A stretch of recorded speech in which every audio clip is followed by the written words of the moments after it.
Hello, everyone, and welcome.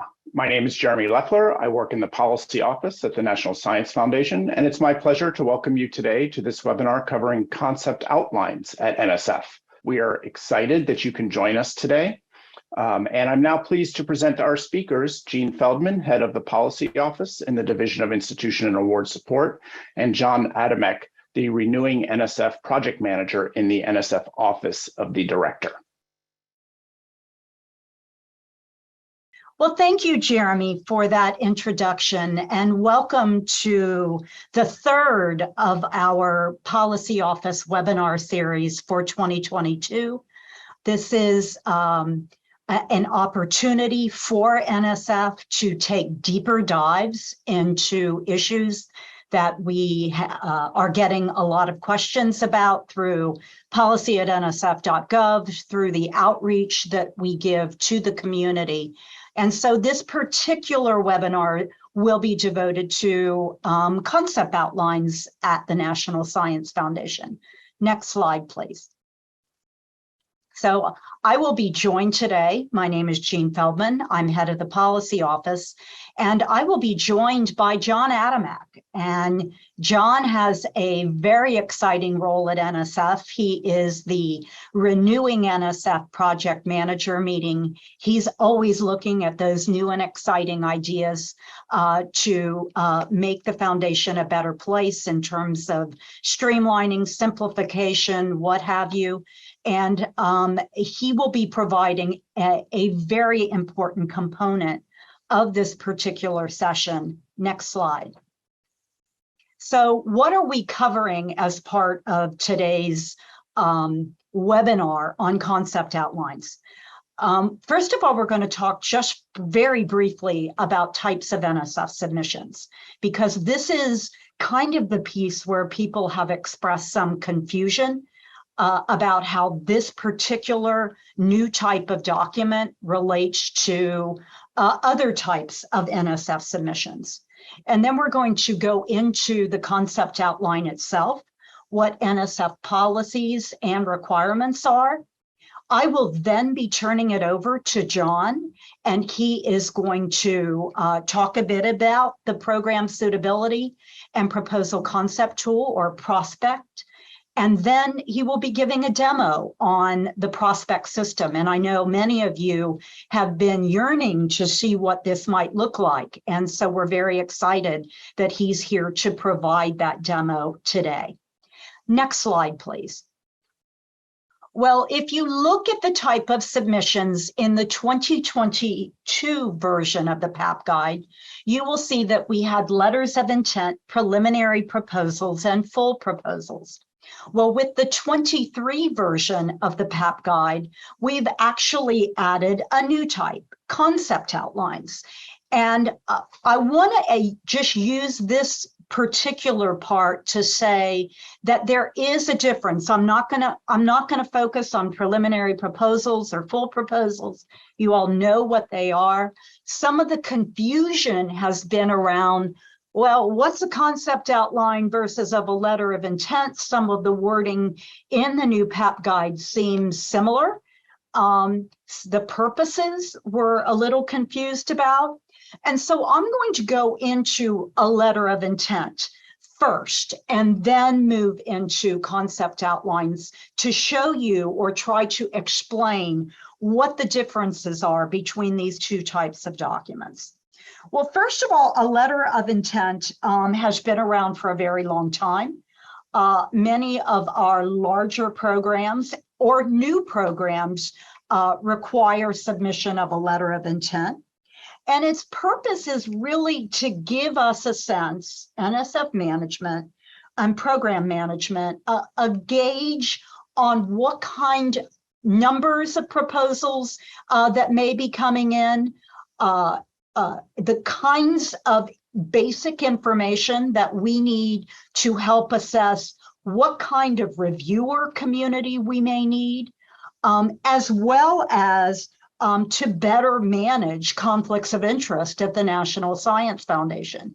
Now, indeed, in a letter of intent, you may find that there is a piece on here's the basics of what I'm proposing to do.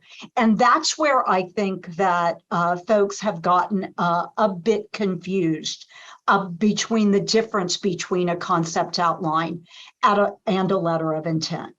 Now, letters of intent, like concept outlines, are not used in the overall review process of the full proposal. And simply by submitting one, either a concept outline or a letter of intent, does not in any way make it something that an institution must do, meaning if you submit a concept outline or a letter of intent, you must submit a full proposal. So those are some of the differences, but I'm going to talk now, next slide, about how we use and the difference of how we use concept outlines as part of the NSF process. So one of the biggest things to recognize is that while the term concept outlines is new, the overall objective is not new. So the draft Proposal and Award Policies and Procedures Guide 23-1, it has not, by the way, at this point, been approved by OMB, but we are waiting for that approval. It does elevate concept outline as a new submission type. But if you look at 22-1, you're going to see that in some cases, we were requiring something very, very, very similar to a concept outline. So what are the primary purposes? You know, you heard letter of intent was about helping us manage the review process, help us manage conflicts of interest. Well, the primary purposes of the concept outline is very different. It's to ensure that what is being proposed to do, the basic idea, the concept itself, is appropriate for the proposal type or funding opportunity. This is something that helps us greatly. And let me give you a very specific example of how it was in the past very useful to us, and how the prospect tool in concert with the concept outline is really going to be critical for some future activities that NSF engages in. So remember, how could you forget, COVID. In the very beginning of COVID, we put out a DCL and we were looking for the great ideas. And we said, submit us emails of what you want to do. And then we will let you know whether it's appropriate for this DCL. Well, literally there was emails coming in, lots of them, and managing that process through just use of email was very complicated for the program managers that were running, or program officers that were running that. So John's going to show you this process and how it actually helps in that regard. It also helps reduce the administrative burden associated with submission of a full proposal, because if you're not getting that positive feedback from the cognizant NSF program officer, you will not be submitting. And that helps reduce burden on you of submitting a proposal only to find out that it's not appropriate for submission to NSF. So the concept outline, again, is something that we actually think will be very, very beneficial to you in the future in terms of this process. One of the other things that we found out when we put the PAP guide out for public comment was that there was concern from the community about use of another tool this early in the process without seeing it, without being able to get used to submission via this tool. And so NSF in 23-1 Now, again, still waiting for approval from OMB, but what we have done is dial back the requirements. And in most cases, you will still have the opportunity to either submit the information via email or to submit the information via prospect. But the funding opportunity itself will let you know what those requirements are. Next slide, please. So when do you submit a concept outline? Well, obviously, if you look at the PAP guide, we have a section where we talk about other types of proposals beyond research. We talk about planning proposals, rapid response research, early concept grants for exploratory research, and our RAISE, Research Advanced by Interdisciplinary Science and Engineering. And in each of these cases, you have to submit a concept outline because they're all streamlined proposals, and we want to make sure that the idea, the concept that you have is appropriate for submission as one of those 4 types of proposals. We also have funding opportunities that require submission of concept outlines. And again, as I mentioned before, those funding opportunities will say, hey, you have to submit a concept outline, and you submit it either email or prospect. And in some cases, it may say prospect only. So you have to read those funding opportunities very, very carefully to ensure you're following the instructions that the foundation is giving. We also have, you also will have the ability to submit one at any time.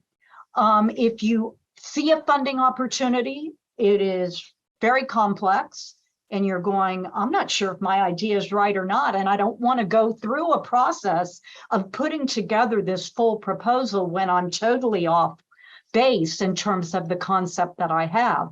And so we also are permitting you to submit those concepts outlines at any time if you are unsure and feel you want the feedback from the program officer first. So those are just some very basic comments on concept outlines. And now for the star performer of the show, I'm turning it over to John Adamak to talk more about the prospect tool. John? Great, thank you, Jean.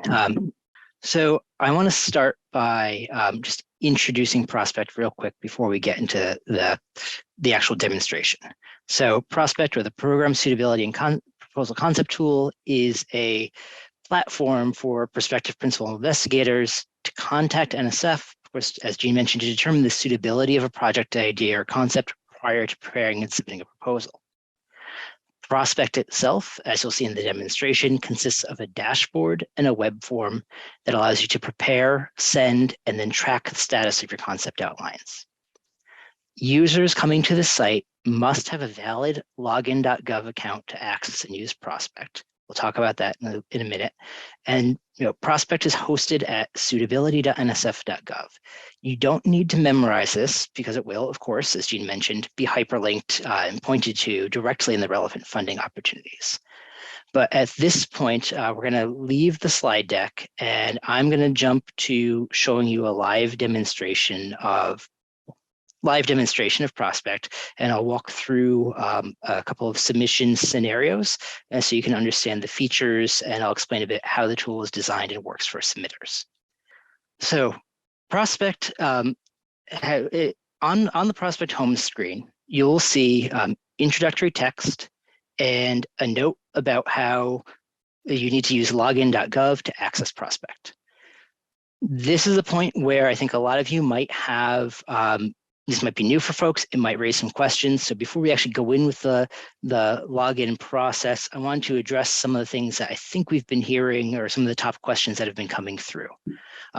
First one out there, I think, is why do we have a login at all?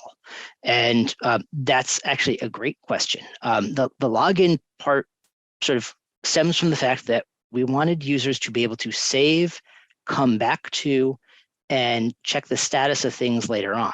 So a login system is what protects your information while allowing us to provide that additional visibility. And it also ensures that we have the minimum information to be able to follow up with you. We wouldn't be able to do that with, say, a single sort of unprotected public form, sort of like just a general submission form that's live on a website, because there's no way in that case to confirm that the person submitting the information is actually the person that they say they are, or in many cases, even to respond if they put a typo in an email or something like that.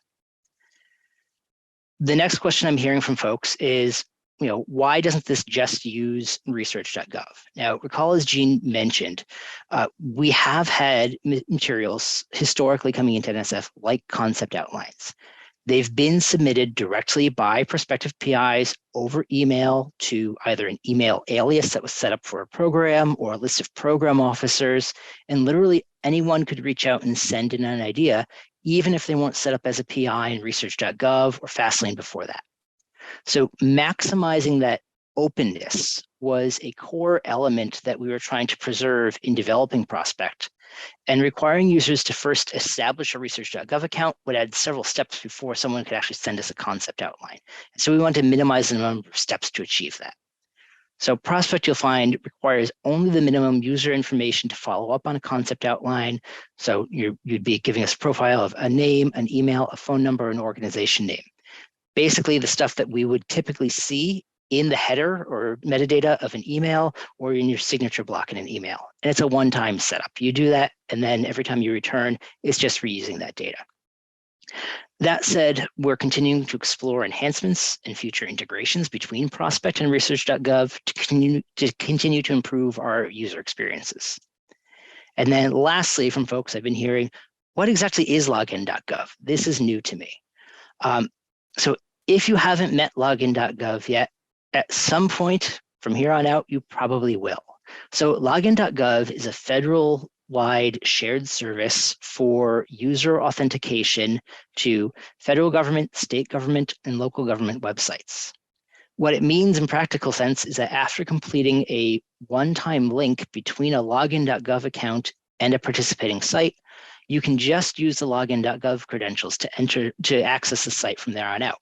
So it eliminates the need to store and refresh, many dozens of unique logins and registrations and passwords for different systems. Millions of users already have accounts in login.gov. I'm sure many of you already do as PIs or as applicants to other government programs. You'll find it available, encouraged, or required across a growing number of government sites.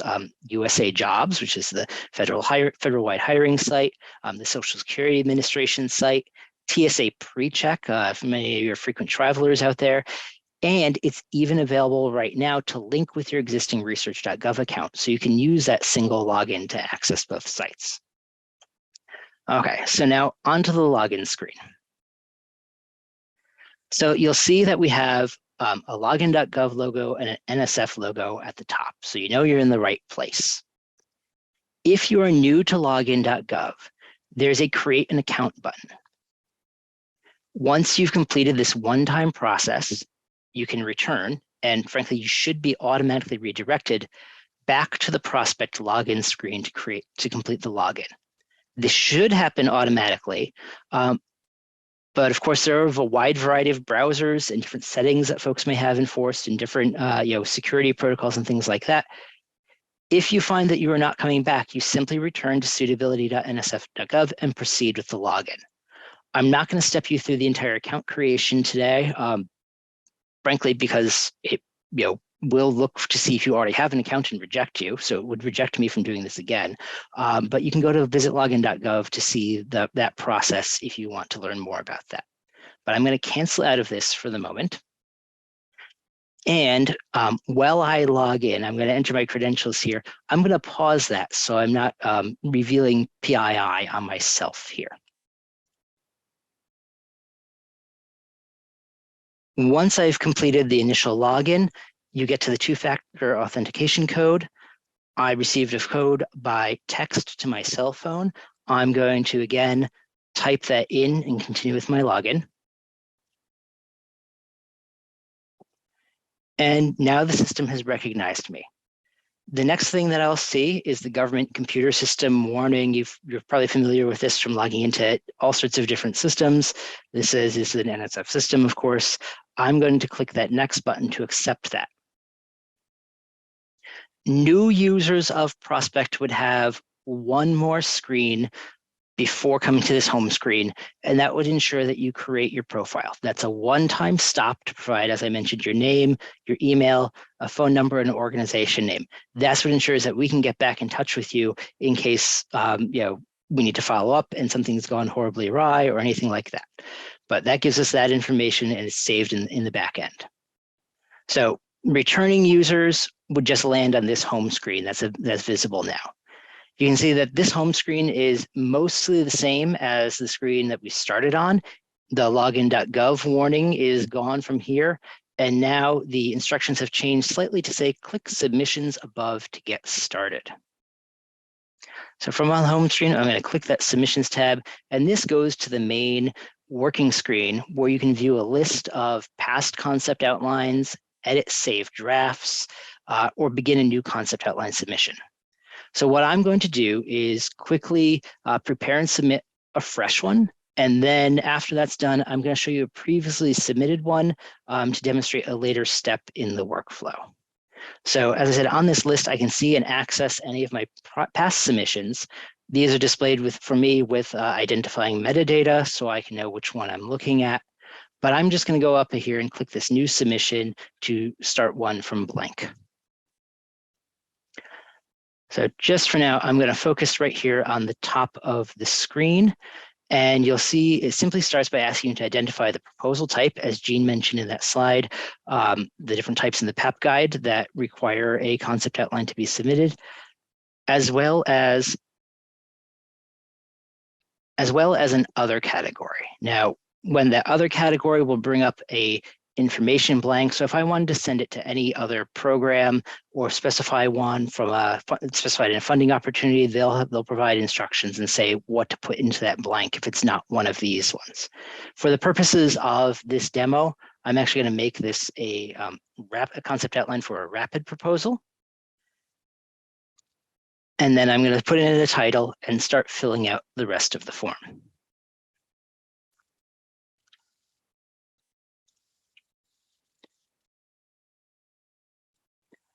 Expand my screen real quick. There we go.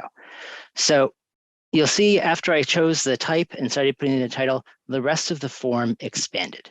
Now this is three main sections: project personnel, target unit, and project information. Each of these has inline text help tips and instructions here. You can hide those to make the form appear smaller, but it steps you through each one of the fields that needs to be completed. So the form autofills with your profile information, your name, email, and organizational information. All of these are, in fact, editable fields. So if you have a legal name, but you are known by another name professionally, or if you have multiple email addresses that you're juggling and want to have these responses come to a university account versus a personal account, you can edit those fields. So I'm going to correct my own email address here. And note, there are fields for putting a professional URL. If you have a lab website or a ResearchGate listing or even a LinkedIn profile, if you're completely new to NSF and you want to let us know who you are, you can provide that here. And if you're already a registered user in research.gov, there is a field to fill in your NSF ID. That can help us track things later on. It does not force you to provide that, require you to provide that right now, and it is not linked by any sort of lookup right now. It is just a field to provide it if you happen to know it. We encourage you to do so, and you can look that up on research.gov if you know you have one but don't know it off the top of your head. We provide a link to that right here. Once you've provided your primary point of contact information, you can add additional personnel. The system will allow you to add up to 4 additional names of project personnel It will ask that you provide the required information fields for each of those. Now, you can also remove those extra persons if you don't want to provide them. Moving on to target units. It provides a series of drop-downs here, directorate, division, and then a blank for funding opportunity. Based on your selections above, it will show you the available target units for sending this in.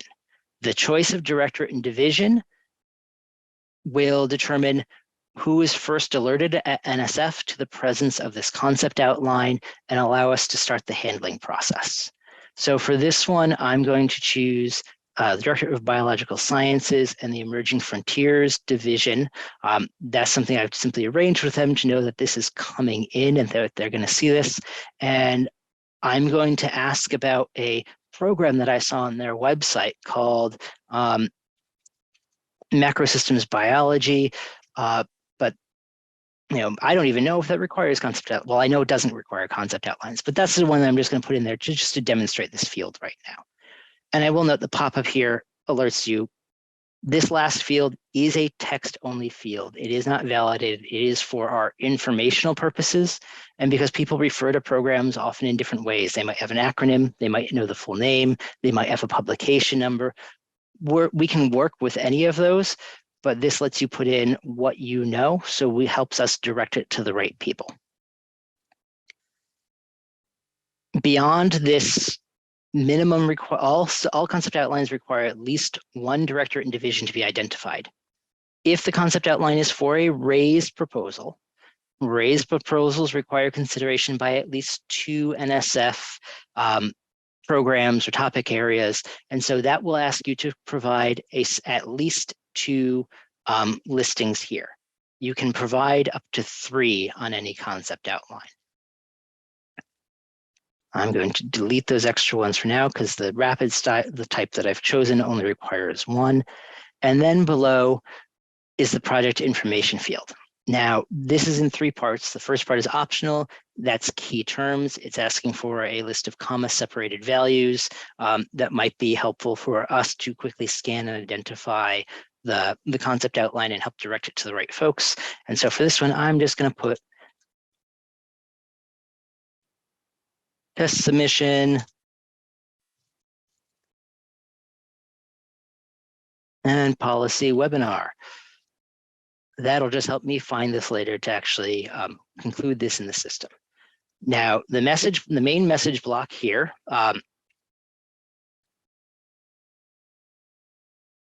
is labeled right now as request message and/or concept outline. As Jean mentioned, the FY23 PAPPG has not been published in final form yet. We anticipate updating these labels once that is available. The functionality will remain the same.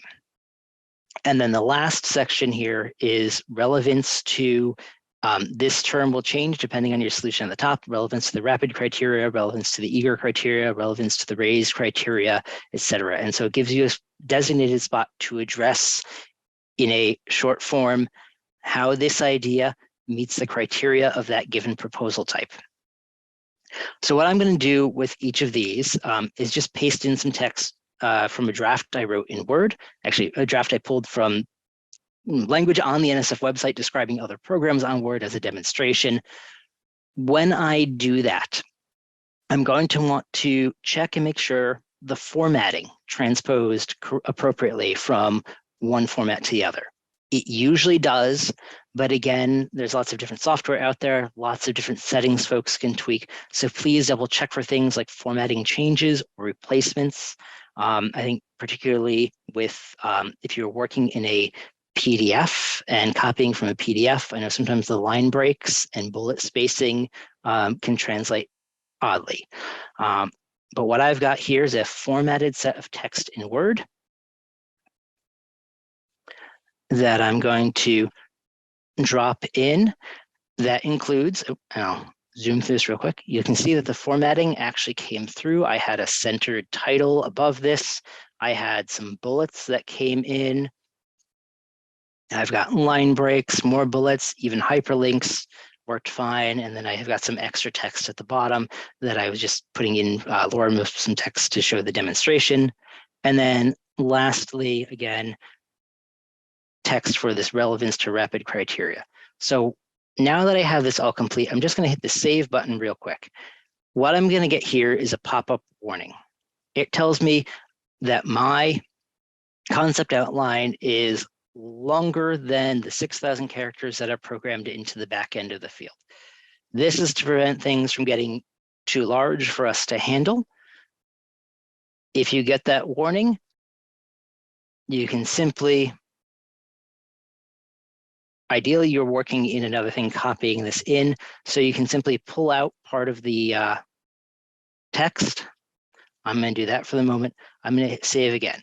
Now my draft is saved at this point. If I wanted to edit that, revise it, and come back and drop a new thing in here, I haven't lost the rest of my work. Is there to do that. And it told me about how many characters I need to get rid of. One thing that I would do if I were getting that warning is double check to make sure I don't have lots of extra spaces or line breaks showing up in there that are eating character counts. In this case, there's not, but now that I've shortened it by removing the extra text, it works. So lastly, I'm going to go ahead here and hit the submit button. What I have here is one more validation check that happens before I submit. The system goes and looks to make sure I've completed all of the required fields, and I haven't left any blanks where I've maybe opened a required field or added a required field. And in this case, it's telling me that I need to complete or delete the blank additional project personnel line. Oh, I guess when I was showing you guys the personnel earlier, I added one and forgot to delete it. So if I had meant to add a potential co-PI, I could go fill this out right now and make sure it's there. In this case, I'm going to simply delete it and proceed with my submission. I get one confirmation window. This tells me it was done. And then once that's done, I'm returned back to my home screen. You can see it's now it's here and it's in submitted status. And if I come back to open it again, I can look at it. I can see everything I've submitted, but all of the fields are grayed out. So I'm not able to edit or change my submission at this point.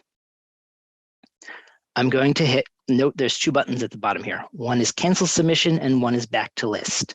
Back to list is how you close it out and go back to the prior screen. If I hit cancel submission, it's going to give me a warning. Canceling it will withdraw this item from consideration. It takes it out of the program officer's queue, so they will not be able to see it anymore. I'm going to say no at this point because I want to use this in a moment, but that's where it is. So I'm hitting back to list. Now, when I've submitted this, in addition to seeing it right there, I will receive an email alert. That email alert lets me know that it was in fact submitted and received into NSF and has been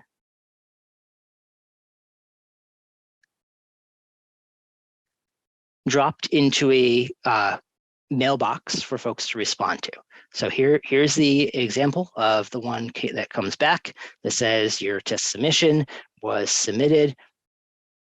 We're going to look at it. You will hear a response from us. A program officer is going to be going in on the back end of the system and taking a look at it and making assignments.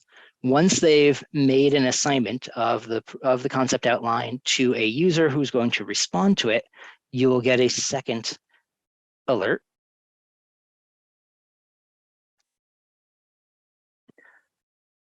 This comes in, again, these come from a system account.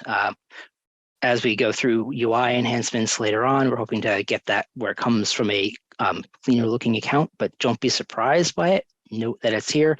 This says it was after the initial screening. It's been assigned to a particular directorate, division, and program. So that's who's actually going to handle it.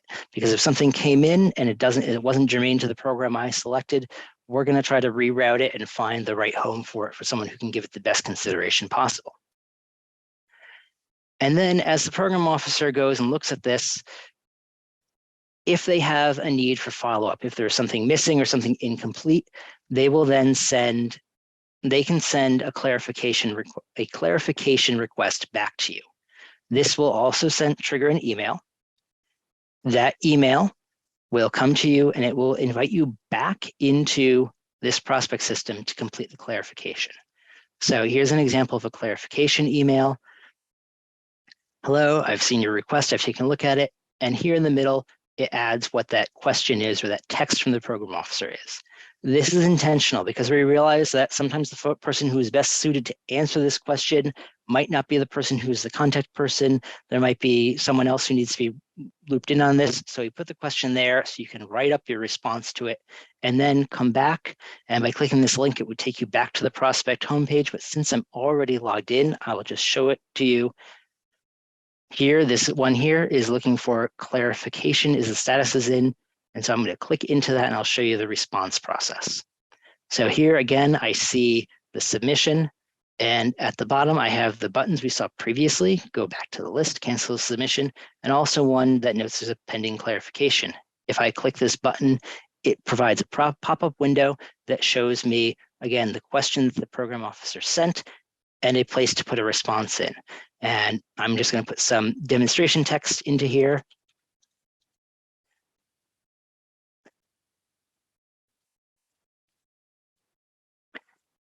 And go ahead and submit it.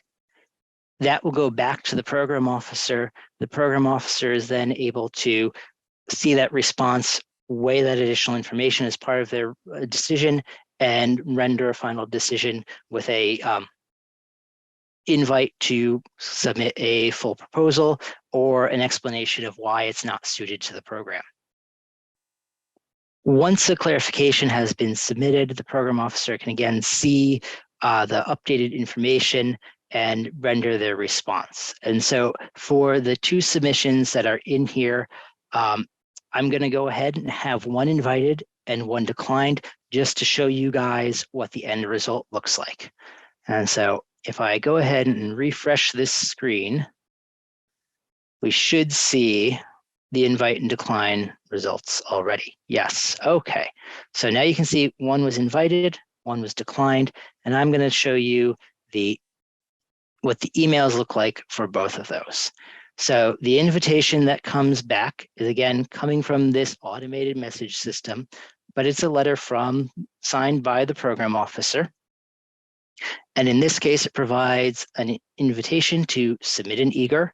It provides information about how to include this email as part of your proposal submission in research.gov or Fastlane. Again, as the new PAP guide publishes, we will be updating some of this language, and then notes and information on how to, reminders about preparing your proposal and adhering to the requirements for, in this case, the eager proposal type. The other submission was a decline. In this case, it's a simple letter explaining, this was taken a look at, it was declined, and it provides a brief explanation as to why it was, in this case, declined. And for this one, because my submission was a copy and paste duplicate of the other one that was invited, the reason provided is that this is similar to a submission that was already being considered by NSF. This is a duplicate of something that was already invited. So I wouldn't receive two invites, for instance, to do the same work.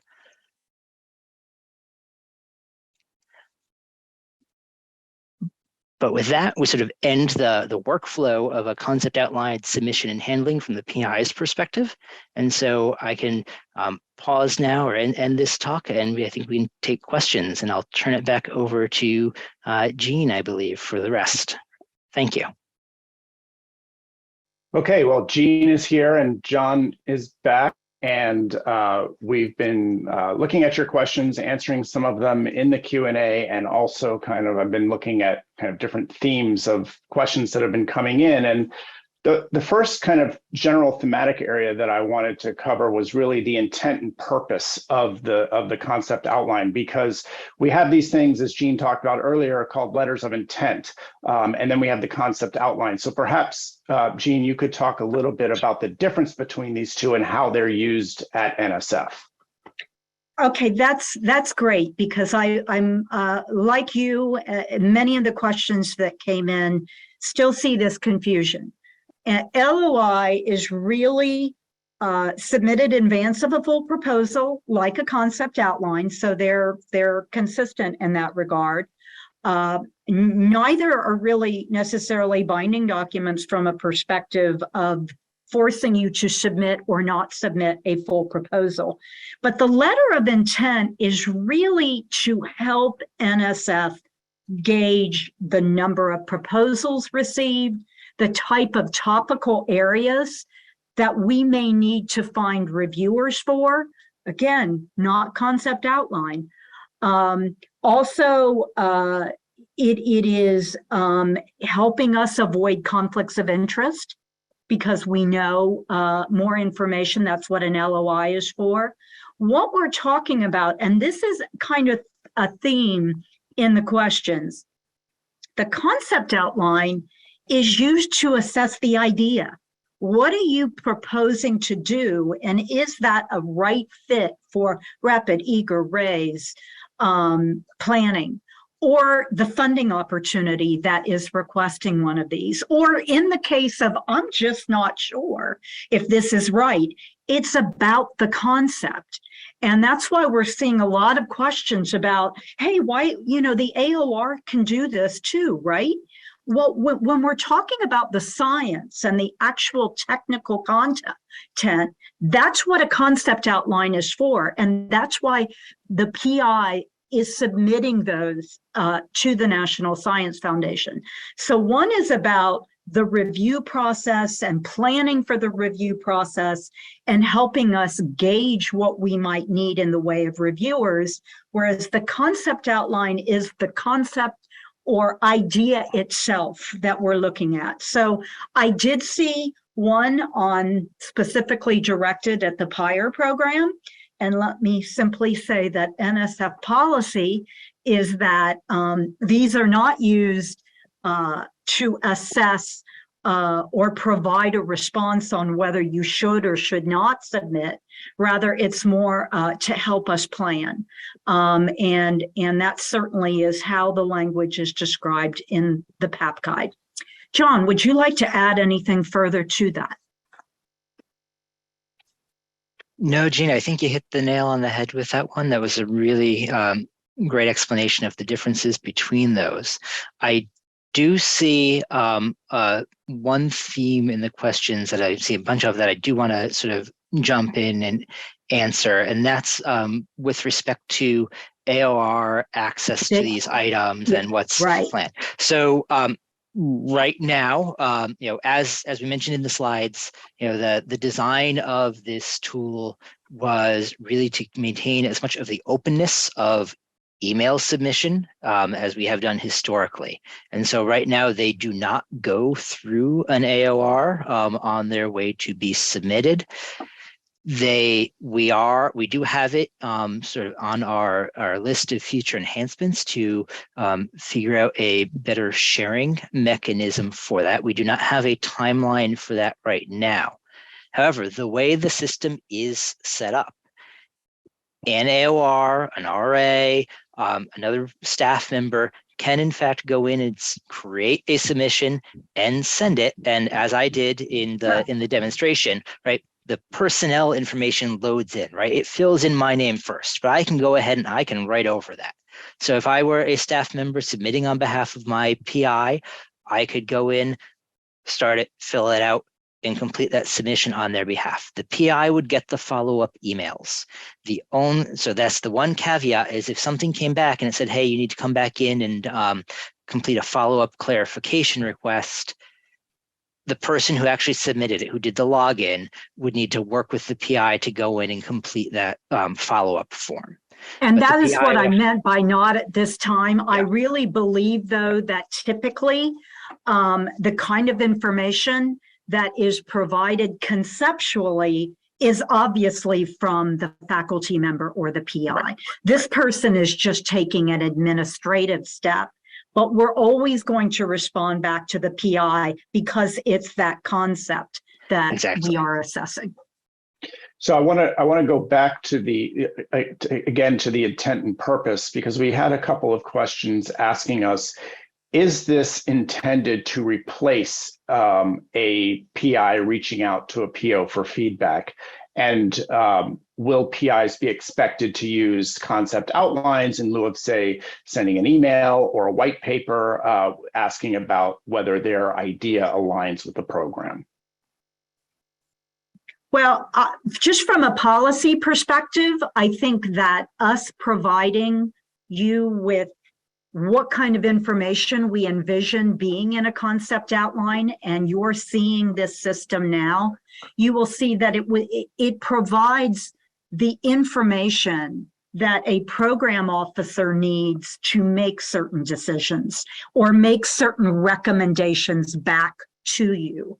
So it absolutely, there is nothing right now in the PAP guide that says those one-pagers are prohibited. However, when you look at the information that John did amazing work with programs in terms of figuring out exactly what would be in this tool to help us make or our program staff make those recommendations. So certainly it is advised that this be kind of what you use to make. That was why that last bullet, at any time, if you really are unsure and would like to get this information reviewed by an NSF program officer. But as of right now, the 2023 PAP guide will not have any sort of prohibition that absolutely says you can't submit a white paper. Okay, going back to the administrative burden kind of topics that you touched on, John, we had a question asking if there was a way to request all of an institution, all of the concept outlines that have been submitted by faculty from their institutions.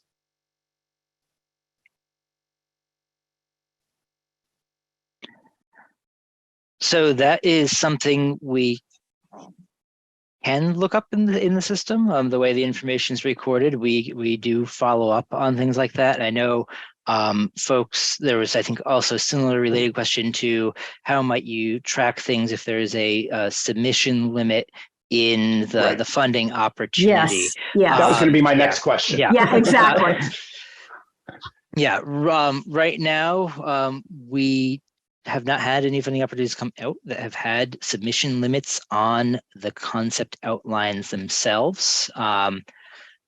Again, similarly, same approach as openness to email. A program officer is not, limiting the number of emails that they're getting from different potential PIs out there. Those limitations, when they come in at the formal proposal stage, I think is where that would be controlled. Okay, and then moving into some of the more system-related questions, and we did receive a lot of them, and thank you for your questions. We'll certainly keep track of all of them that have come in, and that will be helpful for putting out potential FAQs on this system. Yes. But you touched on it a bit at the start, John, but we did get a lot of questions about linkages with research.gov. So perhaps you could talk about that a little bit and what the future holds for that. Sure. And I think there was a question in there specifically about BAM and Prospect and why not in research.gov. And for the moment where we are with these tools is that developing them with that framework of openness in mind. Research.gov was not set up at present to integrate those same sorts of functions. We have that fairly high on our roadmap for building those integrations out in the future. Basic connections between those systems. I think someone asked if there's going to be a link on research.gov to get out to Prospect or BAM, and that's certainly high on my own list of ways to start connecting things, but also down the line that they can ultimately be connected in better ways to have leverage the data that's in those systems. We would love to do that. I'd like to add another comment. Thank you for that great response, John. We really have heard loudly and clearly the concept of you pushing everyone to research.gov, you're replacing Fastlane, and yet you put out Prospect and you put out BAM, and that's the Broad Agency Announcement Management System. We hear you, and we are exploring those issues within the foundation. But at this time, they do remain 3 separate systems. But we hear you. It's been made very clear at our outreach events that folks don't understand these disconnects of moving people to RGov and yet creating separate systems. So there are lots of discussions within NSF about that very issue. We had a number of questions about the integration with login.gov and whether the types of emails that should be used, if they're using it for other agencies, what email should they be using for integration with Prospect. John, do you want to touch on that a little bit? Yeah, and what my answer is going to be, I'm going to refer you to go check out the login.gov site because the policies on login.gov are there. I know from my personal experience, it wants, when you sign up, it wants to encourage you to have one account. And I personally use one login.gov account for all of my functions that is tied to my permanent individual email, not a work address, not a temporary address, so that I can use one login, one set of credentials to get into any of those systems at any time. Yeah, I mean, even for us, we think about, having these multiple accounts and we need to register separately. And the idea, as John said, is really to get away from that. All federal employees, for example, if they want to know about, our thrift savings plan, we use the same login.gov address as we do for interactions in our agencies. So it really is intended to have one so that it can be used and validated across your many interactions with the government. Let's talk a little bit about timing. When people are planning to prepare a proposal, they're thinking of, they're planning things out with respect to the deadline date. So do we know what the typical response time is going to be for a concept outline? That's particularly important for people that are, either it's maybe required as part of a forthcoming solicitation, as part of their rapid planning or eager submission. What should they be counting on in terms of timing? So I will say that will vary a bit depending on the nature of the funding opportunity that is asking for the concept outlines. We have run this with a couple of competitions or a couple of funding opportunities so far. The first one that went out was a Dear Colleague letter that provided a deadline. I know for that group, they responded to every PI who submitted a concept outline within, I believe, 2 business days, had responses to everyone. Much larger competitions that are expecting a high volume of concept outlines would probably take longer. Voluntary type submissions, right? We'd hope folks are responding quickly. It would be similar to the response rates or the response timelines that you saw historically in email submissions, particularly where you saw emails going into a group box or an alias, where they would be, essentially on our end, received, passed around, figured out who was going to be assigned to them, and then that person eventually sending a response back. What Prospect does is it creates a structure and a back end where we can do that a lot more efficiently and effectively and track things a lot easier. And so that encourages hopefully a faster response in many cases. Great. And then what type of information can they expect to receive in response to their submitted outline? So the way the system is set up, the PO can provide commentary directly back to the PI. They can send custom messages, custom feedback if they want. The basic invite or decline messages follow a canned template so that we know it is the message that was actually sent out by the system. So there's consistency there. The system does also have a messaging feature in it so that if if the PO received a concept outline and had questions, of course, as I was demonstrated, they could send follow-up questions and get a response back. They can have those exchanges. They can also take things off ramp to email and have those direct follow-up conversations if that's ultimately what's needed. And really, when it comes to the voluntary type submissions, right?